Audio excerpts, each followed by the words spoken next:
একজন ইতালি প্রবাসী একটি কষ্টের গল্প পাঠিয়েছেন। তিনি তার নাম এবং পরিচয় জানাতে অনিচ্ছুক, তাই ভিডিওটি টান না দিয়ে সকলেই গল্পটি মনোযোগ দিয়ে শুনবেন। তাহলে চলুন গল্পটি শুরু করা যাক। আমি একজন ইতালি প্রবাসী। দীর্ঘ 8 বছর আমার স্ত্রী দেশে আরেকজনের সঙ্গে সম্পর্কে জড়িত। পরকীয়ার কথা জেনেও আমি তাকে কখনোই কিছুই বলিনি, এমনকি বোঝার সুযোগটুকুও দেইনি। দিন শেষে বেতনের টাকাটা এখনো তার অ্যাকাউন্টে পাঠিয়ে দেই নিয়মিত।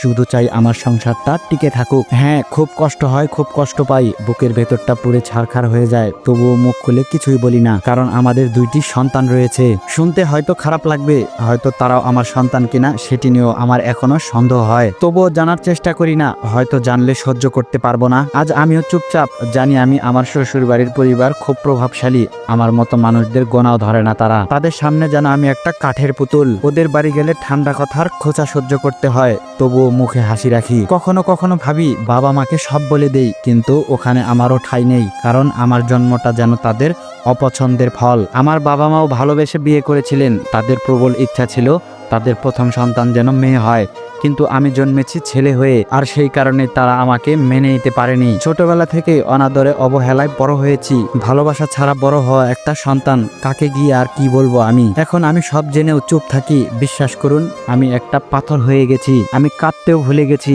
সবকিছুর পরেও আমি মানুষটাকে ভালোবাসি, এটাই আমার দুর্বলতা। আমি আসলে কি করব, কি করা উচিত, আমি কিছুই জানি না। এই ছিল একজন ইতালি প্রবাসীর জীবনের কষ্টের গল্প।